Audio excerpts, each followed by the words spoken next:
So, yeah, I guess we'll just get into it here. This is the Apologetics class, obviously. And believe it or not, it's actually my hope that at some point in your life, someone has questioned your faith, maybe even attacked your faith, maybe given you a reason why you shouldn't be a Christian. And I think that those are actually good for us if we have the proper reaction. And I don't just mean reaction to the skeptic. I mean, like if someone gives you some reason that they don't believe, you should go home, study that out, and I guarantee the next time that comes up, if it ever does, you will be prepared, and it'll never catch you off guard again. So I have a couple of questions for you guys. In what ways have you heard skeptics argue against the Christian faith? And this could be anything. This could be like someone personally coming to you and talking to you. This could be something that you saw on TV or the internet, and if you have no experience like that, then could you at least imagine how someone could critique the Christian faith? Any thoughts? We hear a lot like, why do bad things happen to good people? Or cancer and sickness. Okay, that would be the problem of evil. Anything else? A lot of people try to argue it with science. Okay. So they try to maybe pit science against Christianity. Mm-hmm. It's like you have to pick one or the other, but you can't have both, kind of thing. Okay. Yeah, and just faith itself, and also just the Bible. It's hundreds of years old. There's no way it can be accurate. Okay. So we've got this. Some people can't believe the Bible is reliable. Yeah. So the Bible's an ancient book. Like, what did they know back then that we don't know now? There's a lot of different ways you could attack the Bible, and I actually devote 2 weeks to that for this study. We'll talk about that as we go. People say, there's so many religions. Why your religion? Okay. Why is Christianity right? Very good. How can you tell people that they're wrong? Things like that. How can you be so arrogant that you know the right way when everyone else doesn't? And kind of going off of that is like, in society nowadays, there's a lot of like, well, I have my opinion, you have your opinion, and you can't judge me on my opinion, and I won't judge you on yours. Okay. Yeah, those are good. That's actually what we're talking about tonight. So we will get into those topics. But basically, unless there's anyone else, does anybody else have anything they want to say? They accuse us of only picking the portions that we like Okay. and ignoring the rest. Yeah. Picking and choosing. Well, for the next 8 weeks, we're going to talk about apologetics. And a good way to think of that is just answering the question, why does Christianity make the most sense? And, apologetics is a pretty broad word. There are Muslim apologetics.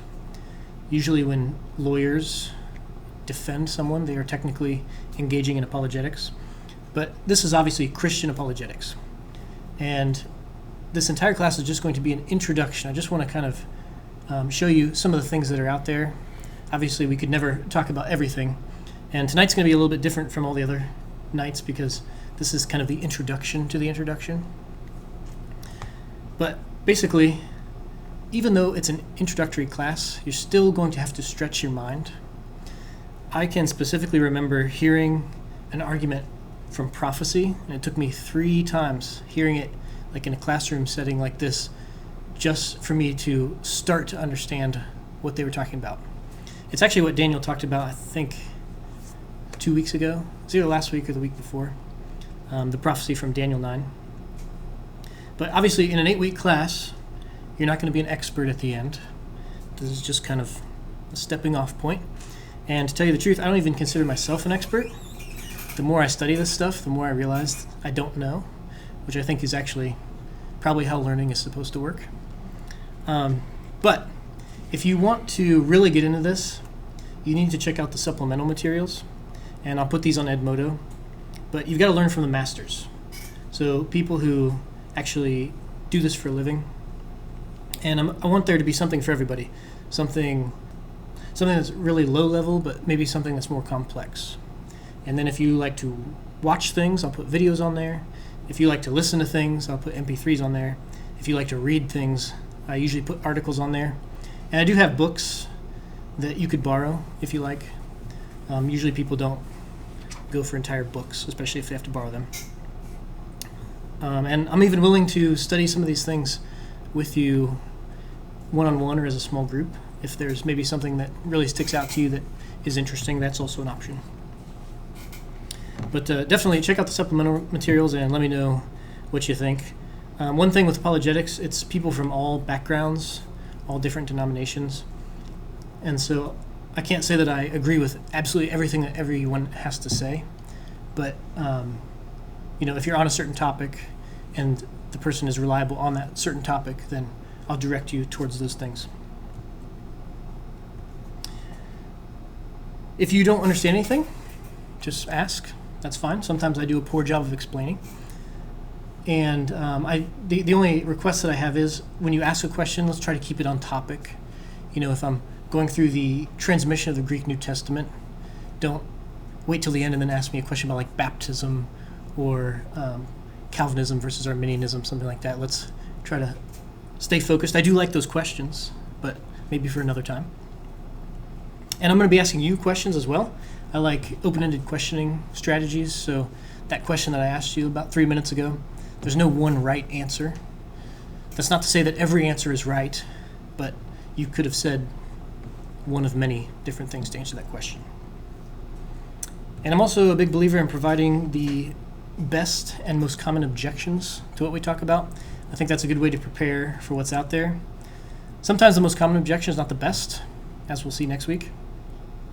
And it's also been my experience that no matter how you prepare, when you talk to an unbeliever about a topic, they'll always throw you a curveball, like something that you never even thought of. But I think it does good to know, what's the other side of these arguments. Now you might be thinking, why should I trust anything that you have to say about anything? And that's good. I encourage that. I want people to be skeptical, even of our pastors. But one thing that I had going for me, when I was 16, I started reading the Bible every day. And I dreaded it. I did not like reading. But I just kept with it. I had no idea what was going on, but as you can imagine, the more you read, the more you understand, the more you can put the pieces together. And actually, I think that is the best tip I can give you with apologetics is you got to be in the Word. You got to understand what the Bible actually teaches and what Christianity actually is. I've had experiences where I've listened to an atheist go on and on and on about why Christianity is terrible, why we shouldn't believe in Christianity, and then all of a sudden it dawns on me, this person hasn't said anything that the Bible actually teaches or that I actually believe, which hopefully those two things are synonymous. But knowing what Christianity is a big deal for this whole thing. That's kind of the prerequisite to this class, and I would bet that would clear up the majority of arguments that you hear on the street level. Now, when one thing that was nice about reading the Bible when I was 16, when I was 21, I read a book for the first time. And I learned a lot. My teachers were right. You can learn a lot by reading. And so I tried to kind of incorporate that into my everyday routine.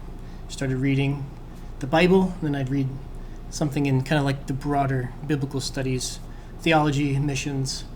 And I didn't know it at the time, but I was first exposed to apologetics through The Case for Christ by Lee Strobel, if you've ever read that book. Highly recommend that book. Helped me survive college because I already had kind of a background in some of the arguments that you might hear on the college campus. And to tell you the truth, there was a point where I was kind of afraid to look into the background of Christianity because I was afraid, what if I find out something that I don't like? What if I find out that it's false? I didn't know that there was this fully orbed discipline that we know of as apologetics. But then in 2010, I was strolling through the bookstore, and I looked over and I saw a book with a black background and white writing, very provocative title. I don't have enough faith to be an atheist. I was familiar with Norm Geisler, so I bought the book. I just flipped through it, thought it looked good, bought the book, went home, read it, and pretty much studied apologetics every day for the next 6 years. I just ate this up. And the nice thing about this book is the people they quote, I would look them up, they had podcasts I could listen to, they had books, I'd go out and buy those books. They'd reference a book in this text, and I'd go out and I'd buy that book. And so I learned like all the major players in apologetics. It's pretty cool. Now, I don't have a degree in apologetics. And in fact, I've only taken one apologetics class for a grade, and it was the worst grade that I've ever received after my bachelor's degree. It was a presuppositional apologetics class taught by John Whitcomb. I had no idea what was going on, and I survived with a B. But I just say that to tell you, you don't need to take classes. If you read, if you can listen, if you can watch videos, you can really take in a lot of this information. So our book follows this basic outline. First, they talk about truth and religious belief. They start at the very beginning. Does truth exist?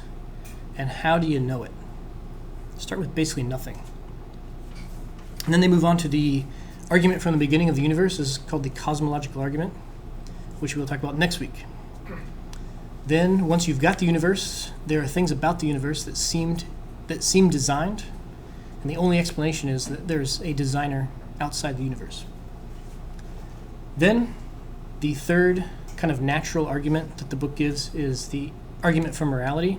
People operate as if a moral law exists that is outside of us, and even atheists who say we're nothing but animals, they don't actually live like that.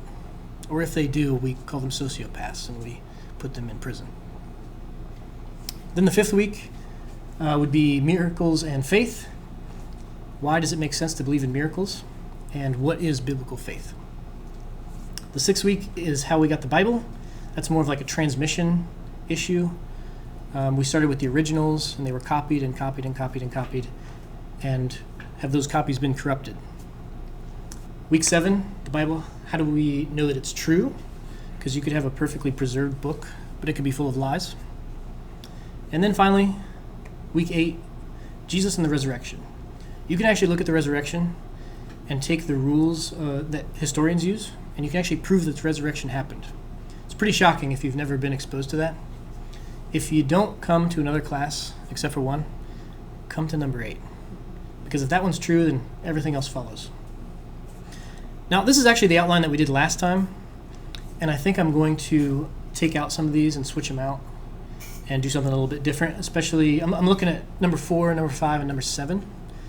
But when I do that, I'll probably give you a 5-minute summary of what those classes were like, and then I'll put those on Edmodo if you want to listen to them. So it does kind of pain me to cut those out, especially number 7, because that one's so much fun. But there are some things that I didn't get to do last time that I'd like to do this time. So this is the book that started it all.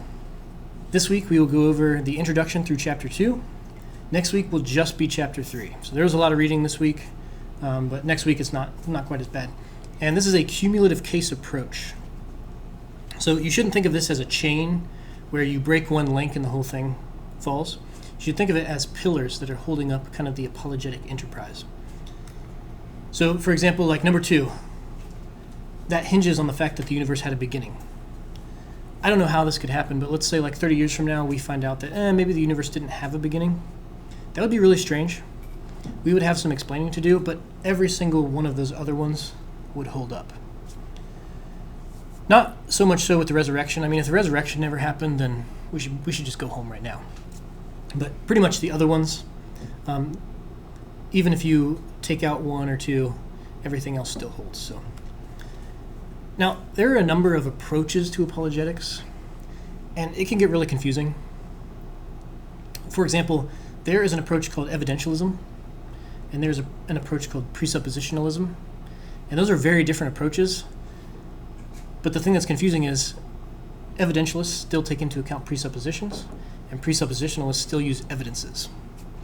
So a lot of it hinges on the method, how many steps are involved, and what the unbeliever can actually take in. I think this book takes a classical approach.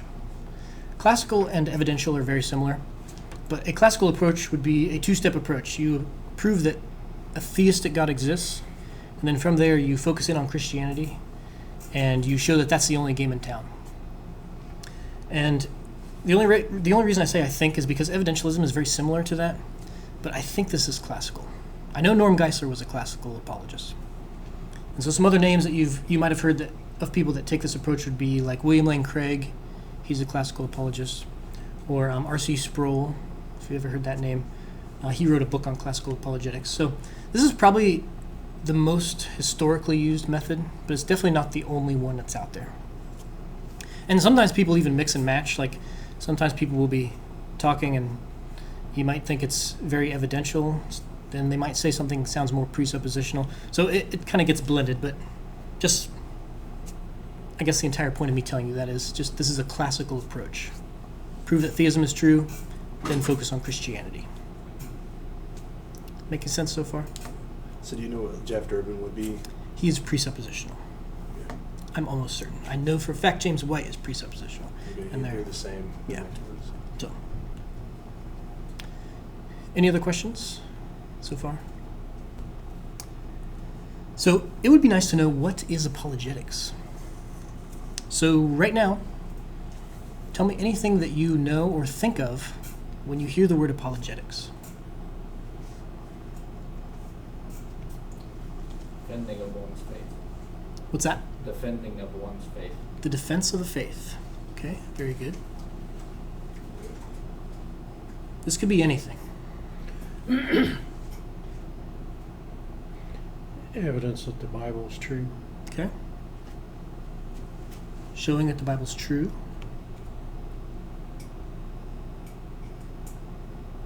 I thought of just like other books that I've read, Case for Christ, Case for Easter. I would say even Mere Christianity. Would you consider that? Yeah, definitely.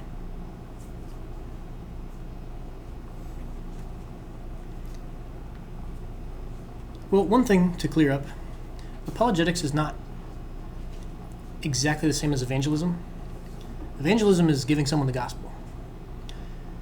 Apologetics is useful for other things, but if you're dialoguing with an unbeliever and you give them a really great argument, but you don't give them the gospel, I'm not saying that every single time that's useless, especially if you're going to be interacting with them multiple times, but obviously we want to bring people to Jesus.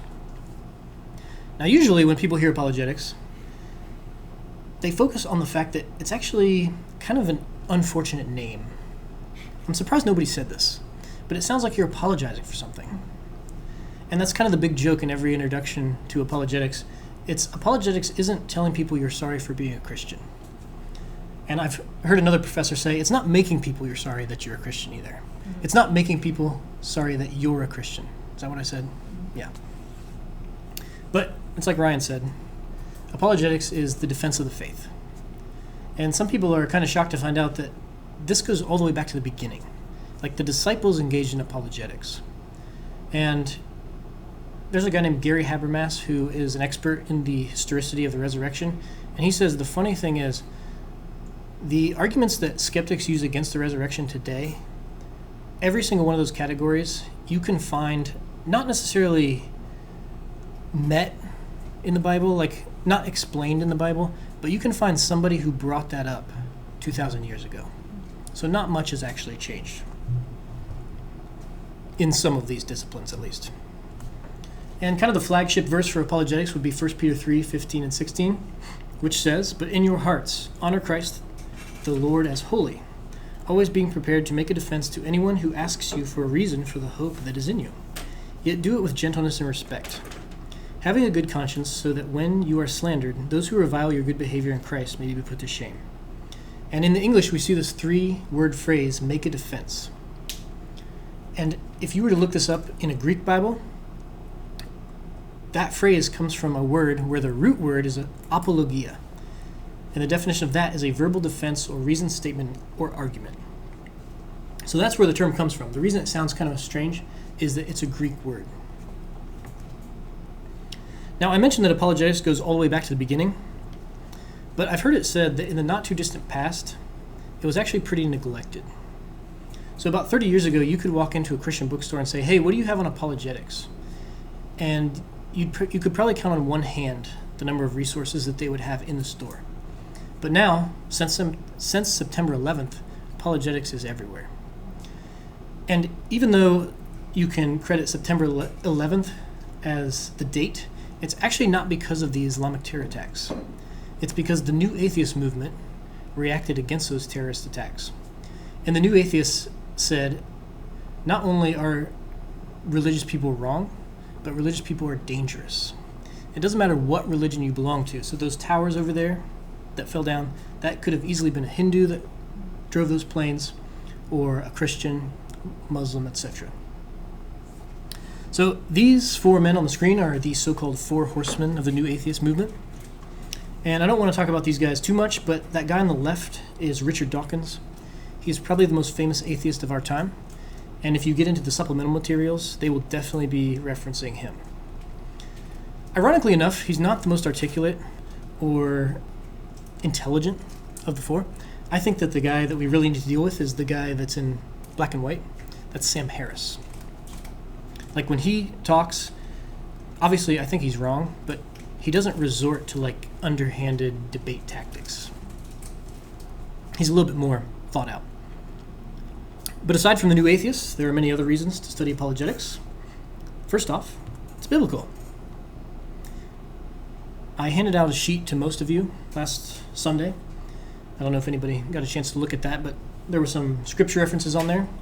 For example, 2 Corinthians 10:5 says that we destroy arguments and every lofty opinion raised against the knowledge of God, and we take every thought captive to obey Christ.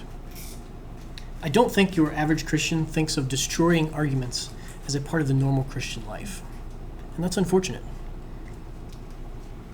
In Colossians 4, verse 6, it says, "Let your conversation be always full of grace, seasoned with salt, so that you may know how to answer everyone." And you see a theme here between this and that 1 Peter reference. You know, you want to be gentle when you answer.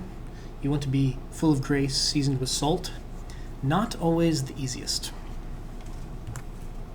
And in Acts, we see many times when people come to faith in Christ, they end up going straight out into the population and proclaiming the message. So in Acts 9:22, soon after Paul is converted, it says that he confounded the Jews who lived in Damascus by proving that Jesus was the Christ. And in Acts 18:28, they're talking about Apollos, and it says that he powerfully refuted the Jews in public, showing by the scriptures that the Christ was Jesus. So they're giving evidences, they're showing people. Now, aside the fact that it's biblical, it can also help others come to faith. Now, I put a disclaimer here because obviously there are some people where there's no amount of evidence or reasoning or conversation that will ever bring them to the Lord. And one of our authors, Frank Turek, he goes all over the country and the world really giving talks on this book. He says sometimes you can tell when people have genuine questions, but other times you can tell when they just want to make you look stupid. And he said sometimes he'll take a question and he'll say, "I will answer your question, but before I do, I have a question for you. If Christianity were true, just assume that it's true, would you believe it?" And he said, it's strange how many times the answer is no. Even if it's true, I will not believe. And that is not a problem of the mind, that's a problem of the heart. And we know, obviously, from John 6 that it's the Father who draws. But we're supposed to be there to give a defense. We're supposed to be there to give the gospel.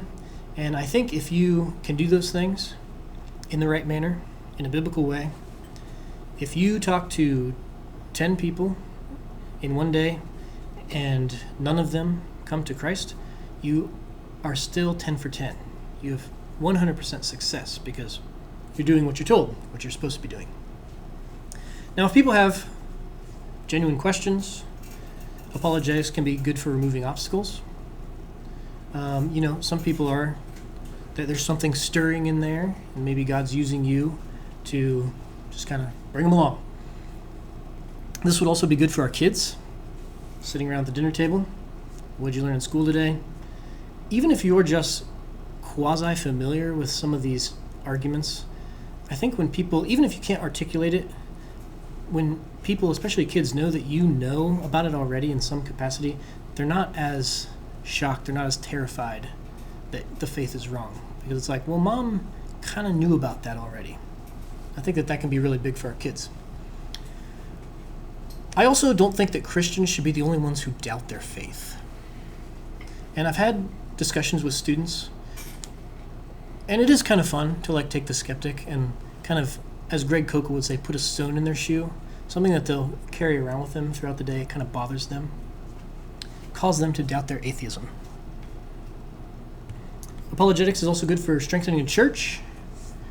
I've seen statistics that say 75% of kids, when they go off to college, they leave the faith in some capacity. I've also seen statistics that a lot of those, most of them come back, but that's maybe after they've lived a wild life. Obviously, not all of them will come back.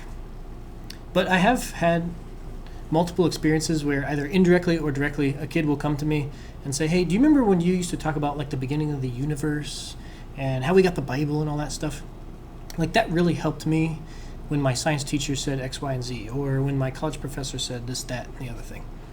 And usually I just look at him and I'm like, I have no idea what you're talking about, but that sounds like something that I would say, so you're welcome.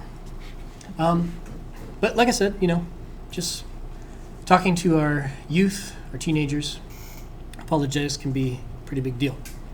And it's also nice to answer people's questions. Here's a guy who Daniel has referenced before on Sundays. This is J. Warner Wallace, and his claim to fame is he was an atheist, and he was a cold case homicide detective in Los Angeles.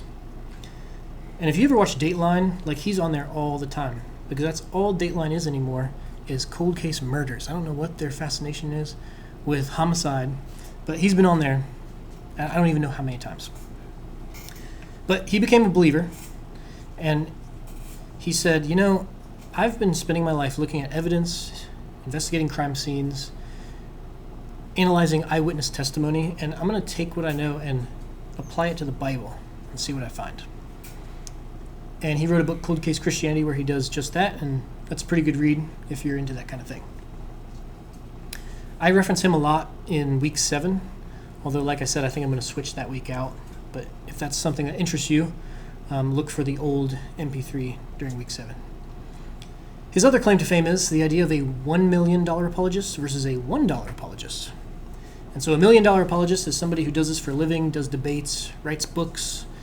$1 apologists are people like you and me. We have jobs, friends, kids, and we can read and process information and take it out to a couple dozen people throughout our lifetime. J. Warner Wallace says the impact of a single $1 million apologist will not change our culture as powerfully as the impact of a million $1 apologists. And that's another goal for this class. I want to kind of give you guys the resources to be $1 apologists. You don't have to know everything. You don't have to know as much as I know or as much as Daniel knows. It's really great if you just know where to find the information.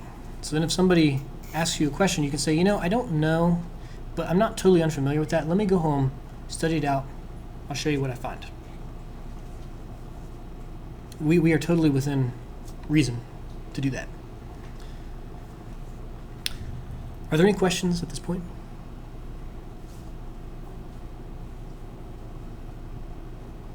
Very good. So tonight we're actually going to get into the book at this point. So I've titled this section, How Should We Think About Spiritual Beliefs? And obviously, if you're going to talk about apologetics, you need to talk about certain things that are true, and anything that is the opposite of that would be false. Sometimes people don't like that in our culture. And so if you think about Christianity, our entire faith rests on the foundation that God came to earth as a man. He lived a sinless life, and he died on the cross to pay the penalty for all of our sins. He died to pay the price, but he rose showing that the price had been paid, that the sacrifice was good enough. And if we accept that sacrifice on our behalf through faith, then we can be made right with God. And then we can go and hopefully live a normal Christian life, doing good works that God has prepared for us. Now, if that is true, then anything that is contrary to that would be false. So, for example, some people don't know this, but in the Quran, which is the holy book of Islam, it specifically says that Jesus did not die on the cross. Well, either he did or he didn't, but you can't have both. They can't both be true. But some people would say, well, you can't really talk about spiritual beliefs because there's no such thing as spiritual truth. And that's going to be the main topic going forward. But before we go into that, I would like to just talk about some preliminary things that Geisler and Turek talk about in the book.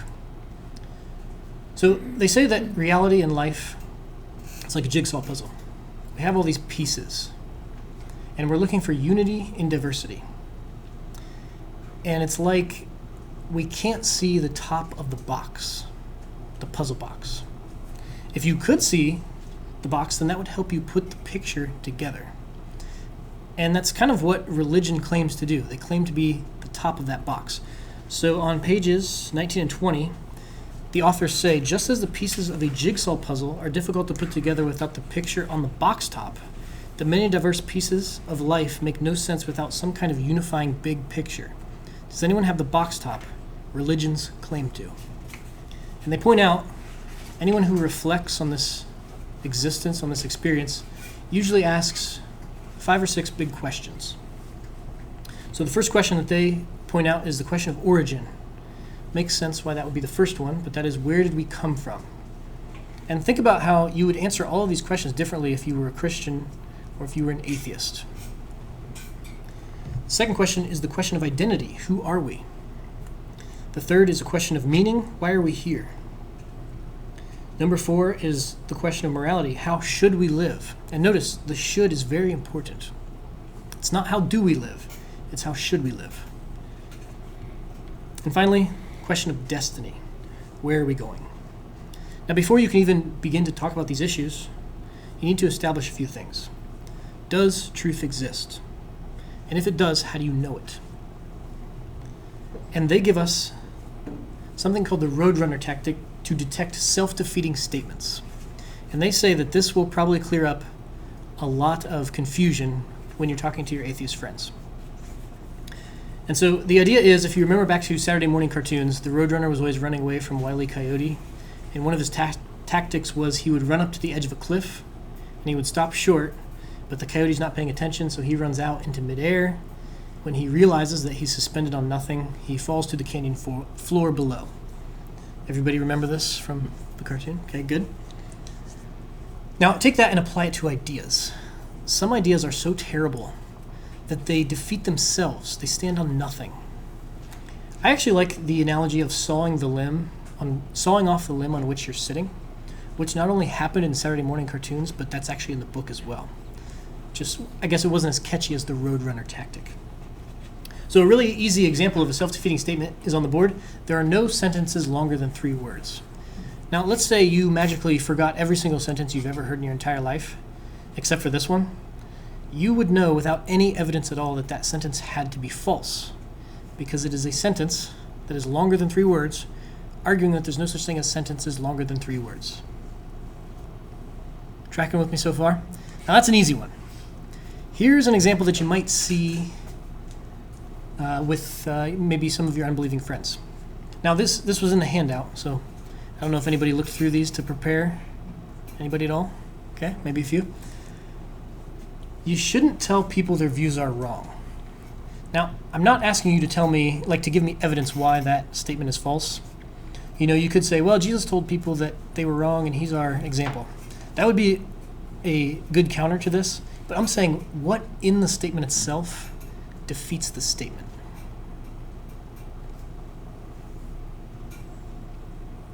Aren't they telling you your view is wrong? Yes.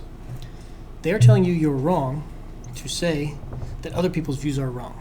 So they're not living up to their own standard. They're being kind of hypocritical. Here's another one. All we can know for certain is what can be tested in the lab. People that are really into science, like they think it's going to solve all of our problems, will say this. I've heard someone say this. See what's wrong with that statement? You can't test it in a lab. You cannot test that statement in the lab. You could not put that in a test tube. That is actually a philosophical statement about science, and that's another thing that I've noticed with people like this. Sometimes they think as long as they're talking about science, they're making scientific claims, but that's not true. There's philosophy in science. There's actually morality in science. Like, don't fudge your equations.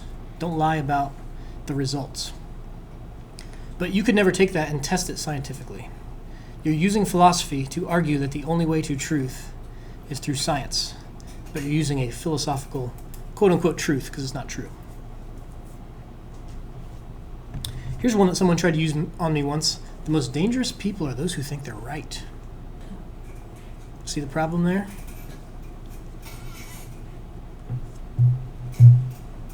Because the person making the statement thinks they are right. Very good. Now, you could say that everyone is dangerous, which in some capacity, maybe that's true. But let's face it, everybody thinks they're right at some point. And the funny thing about that is, if you were to argue against me, you would actually be proving my point. This one's near and dear to my heart. The meaning of a written text is constructed by the reader and not the author. It's written by the author. That is correct. Whoever wrote this sentence assumed, whether they knew it or not, that they were giving this statement meaning. But the sentence says that the meaning is not constructed by the author. It's constructed by the reader. It's a very postmodern way of thinking. The reason I love this so much is I just completed a master's degree in education online, and on multiple occasions in the discussion boards, people would say the meaning of a written text is constructed by the reader and not the author. And I never did this, but I was always tempted to reply back and say, what do you mean by that? Just see if they would understand where I'm going. And here's a biggie. There's no such thing as truth. Why is that statement gibberish? If it was true, that statement wouldn't be true. Very good. They're using truth to argue against it. It's almost like if that statement is false, it's false, but even if that statement is true, it's false. So it can't be true. It's self-defeating. And there is actually an approach to apologetics, presuppositionalism, where all you do is look at someone's arguments and figure out how are they borrowing from the Christian worldview. You cannot live without using something that you have to steal from our point of view, whether it be ethics or reason. It's a little abstract. It's hard for me to wrap my head around that, but it's kind of interesting. You'll hear presuppositionalists say things like, if the atheist shows up to the debate, he's proving that he's already lost. Or the atheist has to stand in God's lap to slap him in his face. Like, if you're not standing on that foundation to begin with, you wouldn't be able to slap him in his face. It's kind of interesting. Now, some people are a little bit more sophisticated, and they don't say that there's no such thing as truth, but they'll say there's no such thing as spiritual truth. It's all just a matter of opinion. I think, did you say that? It's all just a matter of taste. And you hear this in even the way we talk about religion. So some people will say something about a religious preference. Now, a preference is like what ice cream you like. There's no truth in your favorite flavor. Now, you could say there is truth in ice cream because if it's actually made out of vanilla and vanilla comes from a bean, that is an objective truth. But your favorite flavor. Some people try to say that it's like that with religion. And when you make it all a matter of taste, an idea called religious pluralism naturally follows. So religious pluralism is the idea that religions are all equally true. There are multiple valid views. There are many paths to God. Sometimes they'll say, we're all climbing up to the summit of this mountain and we're just on different paths. And to say that there's only one way is arrogant. And telling people that they're wrong is arrogant. Now, especially on those last two, hopefully you can kind of see where the roadrunner would come into play there. And there are shades of pluralism. There are some pluralists who believe that all religions are true. And there are some pluralists who believe that all religions are false. And usually the people who believe that all religions are true usually don't know a whole lot about the world religions. And so, for example, when I was in college, I had a friend who was named Arvind. And Arvind was a Hindu.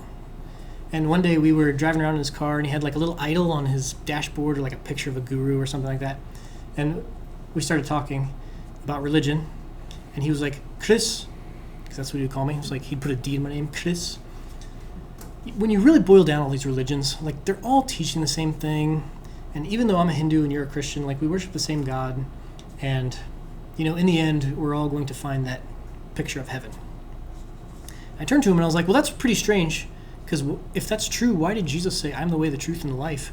No one comes to the Father except through me. And Arvin turned to me and he was like, Jesus said that? Mm-hmm. He just didn't know.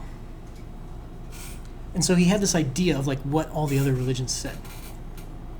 And I know people who basically cannot understand the world of religions because they come to every religion with a pluralistic lens. And so when they see two religions that differ, they automatically think, well, they're just interpreting it wrong. And some people will say, well, when Jesus said that, that's not exactly what he meant. I don't really know what he meant, but that's not what he meant. And so one of the analogies that people usually use to illustrate this is the idea of the blind men and the elephant. Have you guys ever heard this before? So the story goes, God is like an elephant, and all of the religions are like blind men that are feeling a part of this elephant. So the first blind man feels the tusk, and he thinks, oh, I know what God is like. God is like a spear. The second blind man feels the trunk, and he says, no, silly, God is not like a spear, God is like a snake. The third man feels the ear, says God is like a fan. Fourth man feels the leg, says God is like a tree. Fifth leans up against the elephant's side, says that it's like a wall. And the last blind man is standing by the tail, which, as I've heard one professor point out, that's a very dangerous place to be if you're a blind man. But he says the tail is like a rope. And the idea is all these religions, they seem to contradict each other, but really they are describing the same thing. What about this idea do you think would be appealing?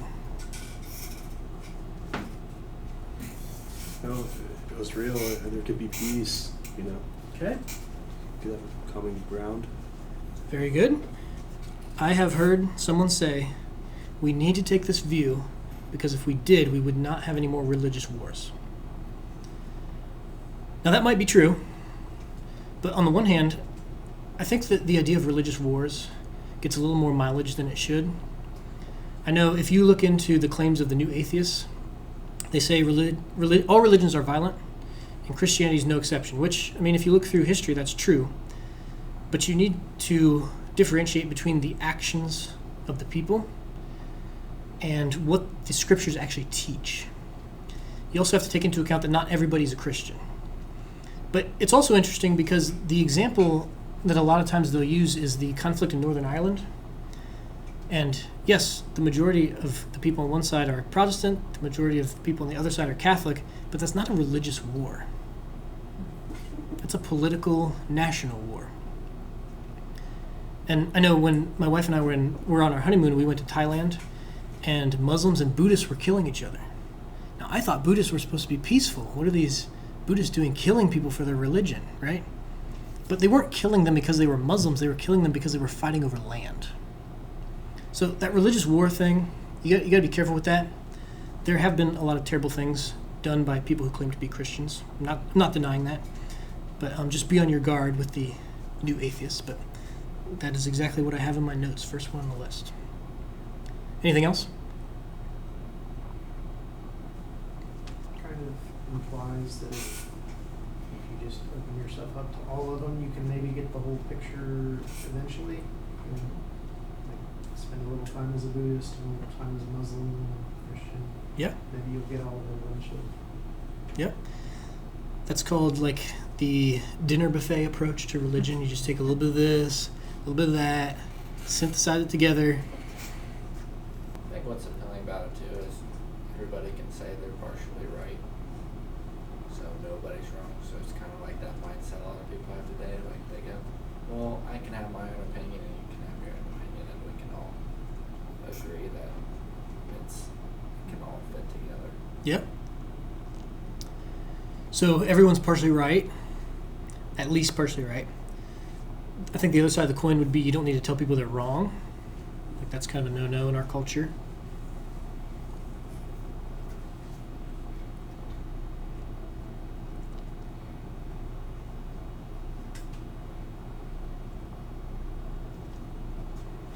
had a couple things, kind of along with what you said. Like, everybody's really weird about, like, not coming across as arrogant. And, like, to say that you're right is arrogant. People don't like the idea of hell. So, if everybody's religion is true, then everybody's getting in. Don't come off condescending. You don't need to study anybody else's beliefs to, like, understand them, because everybody's part of the one whole. So, does anybody see any problems with this view? Any logical inconsistencies in the story?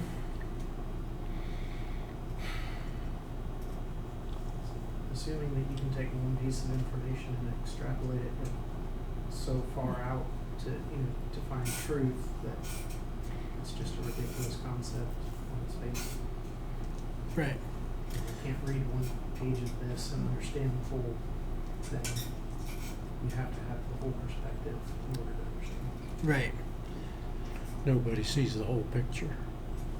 Yeah. I would say by saying that, they don't actually see the elephant. They just see things that they think's the elephant. They don't actually see what the elephant is. Okay. They don't ever figure out what the elephant actually is. Yeah, that's a good point. I mean, all the blind men in the story were wrong. And so if you're trying to get around that, and I'm not saying that every religious pluralist is going to try to do that, but you're trying to say that everybody has a piece, but in saying that, you're saying everybody's wrong, too.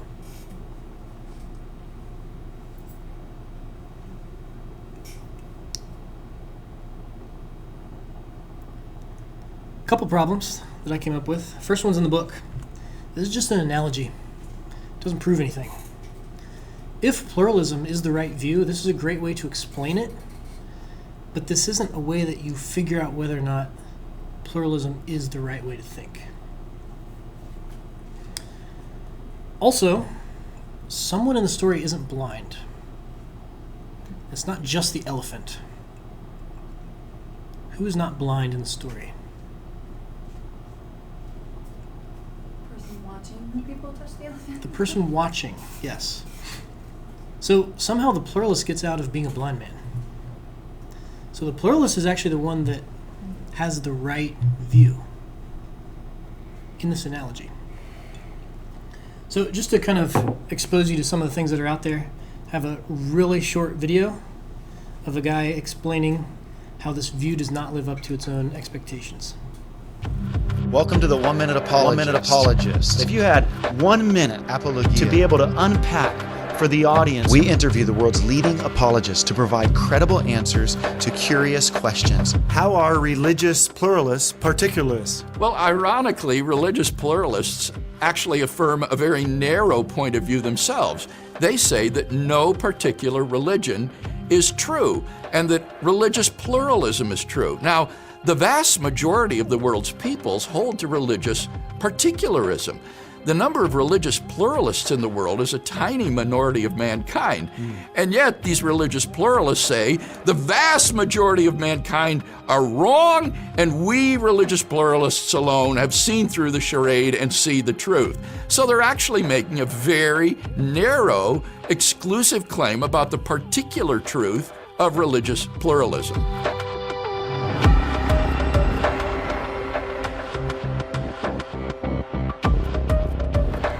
I think that clip does a good job of illustrating how even when people try to broaden truth to include all the religions, they actually end up creating a new religious view that is just as exclusive and narrow as the other religious views.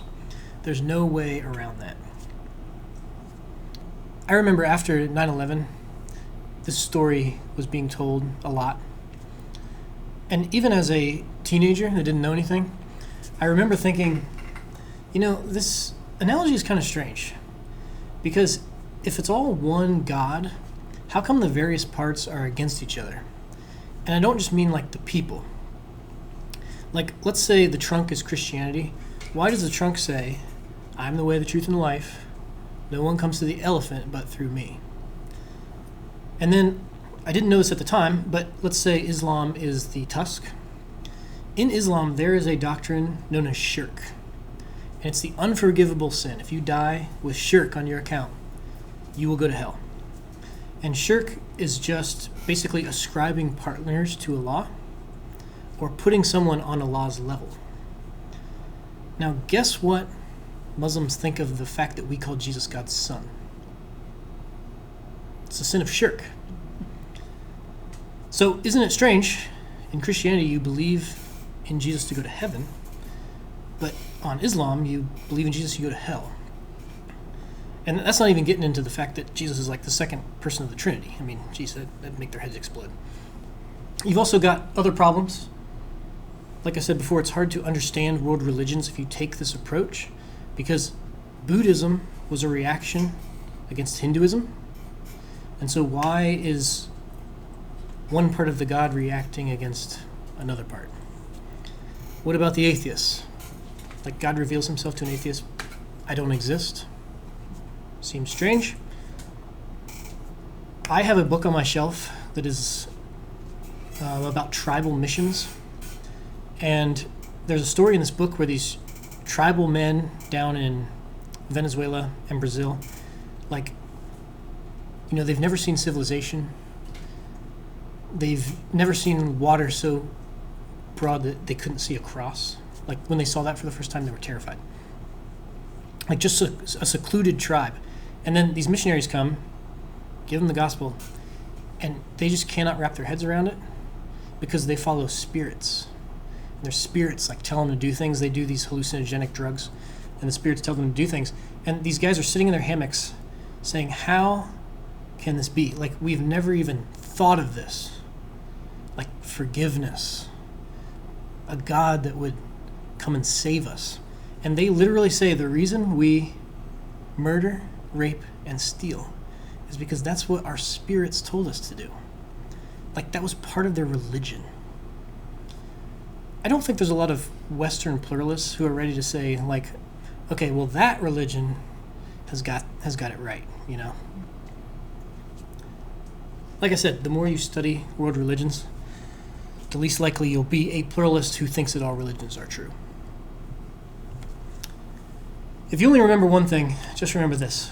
Pluralism and Christianity contradict each other. And when pluralists argue against the exclusive claims of the Bible, they are arguing against Christianity and proving that they don't really believe all views are equally valid. If you really believe pluralism, you wouldn't argue for it, because you're saying that your pluralistic view is the only valid view. Now, I'm not saying that all religions are 100% false all the time. I actually think, there's probably some truth in every religion. That's what makes it a good lie. If it was just 100% lie, who would believe it? I'm also not saying that because Christianity is true, that means Christians know everything about everything at all times.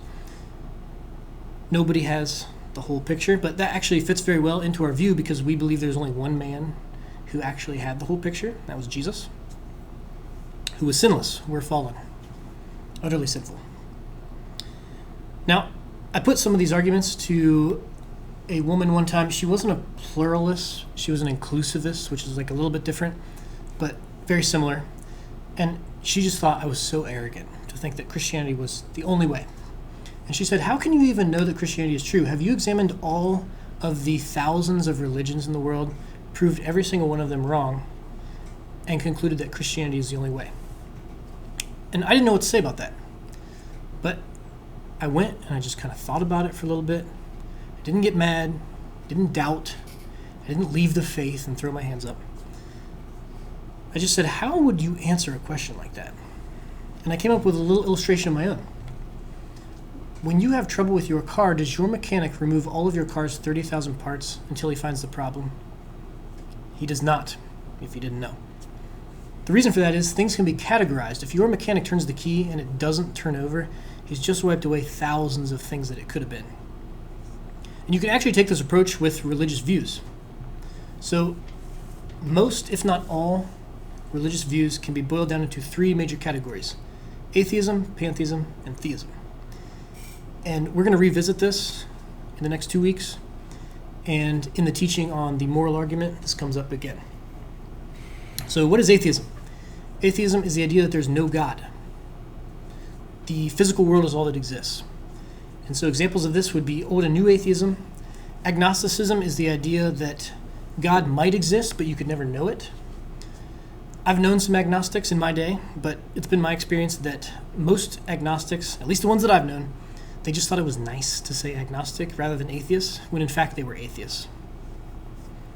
Scientific materialism, scientific naturalism. Some people are shocked to find out there are organized religions that are atheistic. Some forms of classical Buddhism, I believe Theravada Buddhism is atheistic. Some forms of Jainism, I put that little star there to remind myself of something, and I can't remember what it was. So I think it's not all Jainism, but some of them are atheistic. And religious humanism. Pantheism is the opposite of that. So theism comes from theos, meaning God. Pan means everything. So now, on pantheism, everything is God.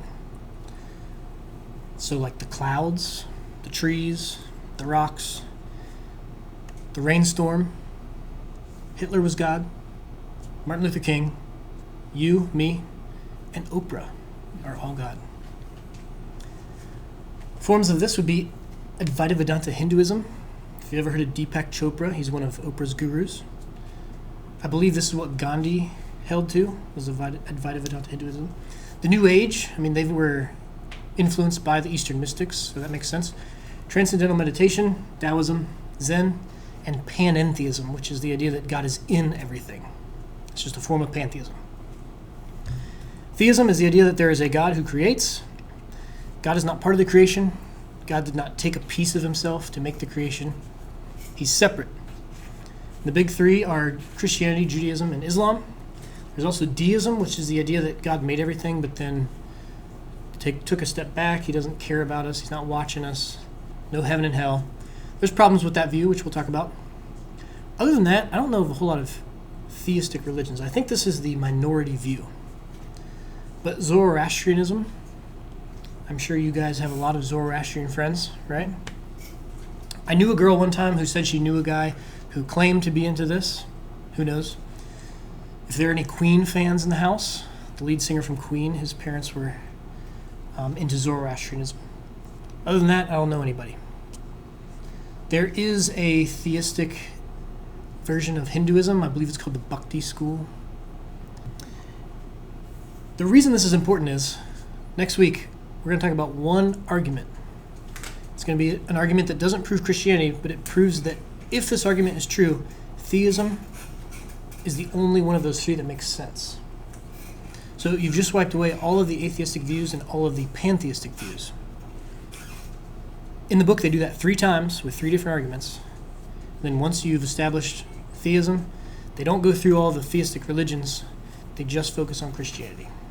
Here and there, they'll talk about maybe Islam or something like that. Any thoughts? Or questions, perhaps? Real quick, as far as the resources, this is a really great website, Apologetics315.com. This guy's from Michigan, but he moved to Northern Ireland, I think. He hosts this blog. He basically just has a bunch of guys who they find something really great on apologetics, and every Friday they tell you everything that they found, and then they archive it. So if you look over there on the left, there's all these different topics that you can choose from. Hundreds and hundreds of things that you could read, listen to, watch. On the right, you see that Ultimate Apologetic MP3 page.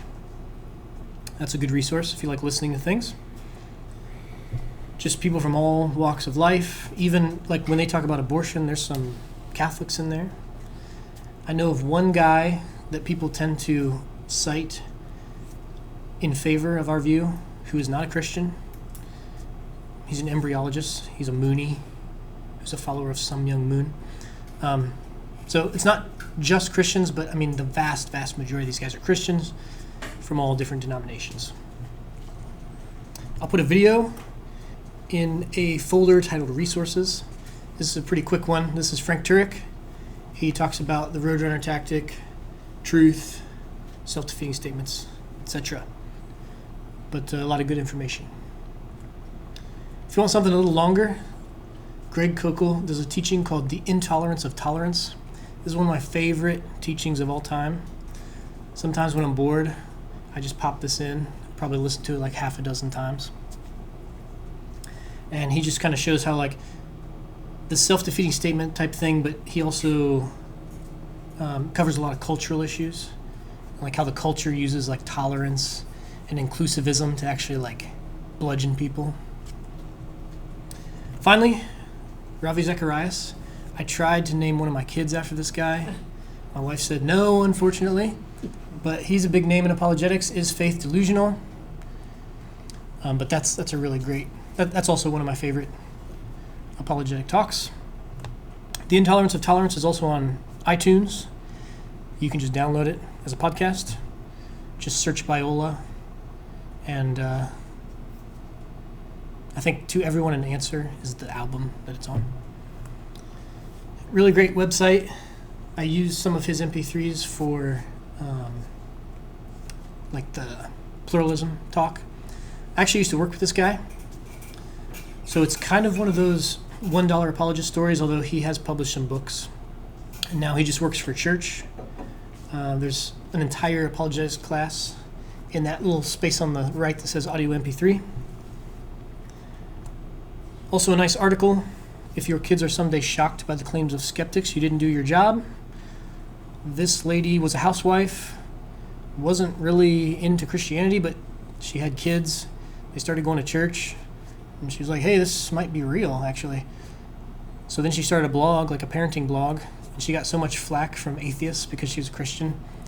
They were just like hammering her faith. And she was like, I really need to study this out. And now she's published. She has an apologetics blog, but it's more like geared towards kids. Or well, it's geared towards parents, but how to give apologetics to your kids. I actually found her because it was like an article titled How to Teach Apologetics to Your 5-Year-Old. Thought that sounded fun. She talks about a guy who walked away from the faith. She doesn't actually give arguments against his position.